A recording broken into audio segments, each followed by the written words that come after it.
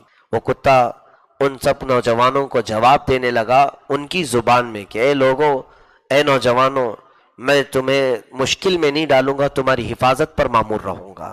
تو اس کو ساتھ لے لیا کتے کو۔ جب ایک جانور بات کرنے لگے تو پھر یہ حیرت کی بات ہے، انہیں اندازہ ہو گیا کہ اب اللہ تعالی ہمارے رحم فرمائے گا اور ہماری حفاظت فرمائے گا۔ تو یہ نوجوان نکل کر کے شہر سے کافی دور ایک غار میں جا کر پناہ لیتے ہیں۔ غار پہاڑوں کے بیچ میں پتھروں سے ڈھکا ہوا ایک غار، اوپر سے کھلا ہوا ہے۔ تو اس غار میں یہ لوگ اندر گئے، جا کر کے سوئے۔ اللہ فرماتا فَضَرَبْنَا عَلَىٰ آذَانِهِمْ فِي الْكَهْفِ سِنِينَ عَدَدًا، اللہ تعالیٰ نے ان پر نیند کو، ان کے کانوں پر نیند کو طاری کر دیا، ایسے کہ جیسے کہ موت والی نیند ہوتی ہے، وہ سو گئے۔ وہ جتنے اصحاب کہف تھے اندر سو گئے، تو ایسی ان کو نیند طاری ہو گئی کہ وہ ہوش میں بھی نہ آئیں، اٹھ نہ سکیں، اس طرح کی نیند ان پر طاری ہو گئی۔ اسی لیے حکمہ نے کہا ہے کہ نیند موت کی بہن ہے، جب بھی سوتے ہو توبہ کر کے سو، یہی نیند تمہاری آخری نیند بھی ہو سکتی ہے۔ مردہ جو سو جاتا ہے اور پھر ہم رات کو بستر میں سوتے ہیں، دونوں میں زیادہ فرق نہیں ہوتا، ہم بھی ہوش میں نہیں ہوتے اور وہ بھی ہوش میں نہیں ہوتا، لیکن بسا اوقات مردہ سارے لوگوں کو دیکھ رہا ہوتا ہے اور ہم کو تو خبر بھی نہیں ہوتی ہمارے آس پاس کون ہوتا ہے۔ تو موت کے قریب ہوتے ہیں ہم نیند میں، اسی لیے سو کر اٹھنے کے بعد جو ایک دعا ہے آپ کو یاد ہونی چاہیے، الحمدللہ الذی احیانا بعد ما اماتنا۔ دعا بھی میرے آقا نے یوں سکھائی ہے، یوں کہو تمام تعریفیں اس اللہ کے لیے جس نے ہمیں موت کے بعد دوبارہ اٹھایا ہے۔ ہر دن ہم یہ پڑھتے ہیں، ہمیں موت کے بعد دوبارہ اٹھایا ہے۔ خیر، تو وہ اصحاب کہف سو گئے اپنے غار میں۔ اب بادشاہ کو، یہاں بادشاہ دقیانوس کو خبر ہو گئی کہ یہ میرے درباری، میرے جو وزیر، میرے سپاہی تھے، یہ کہاں چلے گئے۔ لوگوں نے کہا کہ وہ ایمان والے لوگ تھے، وہ تیرے دین پر نہیں تھے، وہ تجھ سے جان چھڑا کر نکل گئے۔ تو بادشاہ بڑے غصے میں آیا، کہا ان کی تلاشی کی جائے، ان کے پیچھے پولیس لگا دی جائے تلاشی کے لیے۔ لوگ ڈھونڈتے ڈھونڈتے جب ان کا پتہ معلوم کیا تو پتہ چل گیا کہ فلاں غار کی طرف ان کو جاتے ہوئے کچھ لوگوں نے دیکھا تھا۔ تو وہاں تک بادشاہ پہنچ گیا۔ جب غار کے اندر دیکھا گیا تو یہ مست نیند میں سو رہے تھے۔ تو بادشاہ نے آرڈر دیا کہ ان کے لیے میری طرف سے سزا یہ ہے کہ غار کا منہ بند کر دو چاروں طرف سے، کہ یہ کہیں سے نکل نہ سکے، یہی ان کی قبر بن جائے۔ تو مضبوط پتھروں سے اس غار کو باندھ کر کے ختم کر دیا گیا، یعنی ایسے کہ اس میں داخل ہونے کا بھی کوئی راستہ نہیں، باہر نکلنے کا بھی کوئی راستہ نہیں۔ ان کی وہیں پر قبر بن گئی، ان کے گمان میں، بادشاہ کے گمان میں۔ تو بادشاہ نے کہا مجھ سے جو جان چھڑا کر کے جائے گا اور میرے دین پر جو قائم نہ ہوگا، اس کا یہی حشر ہوگا، انجام ہوگا۔ لیکن اسے معلوم نہیں کہ یہ اللہ کی حفاظت میں آئے ہوئے تھے۔ رب تبارک و تعالیٰ ان کی کیسی حفاظت کر رہا ہے، اللہ اکبر۔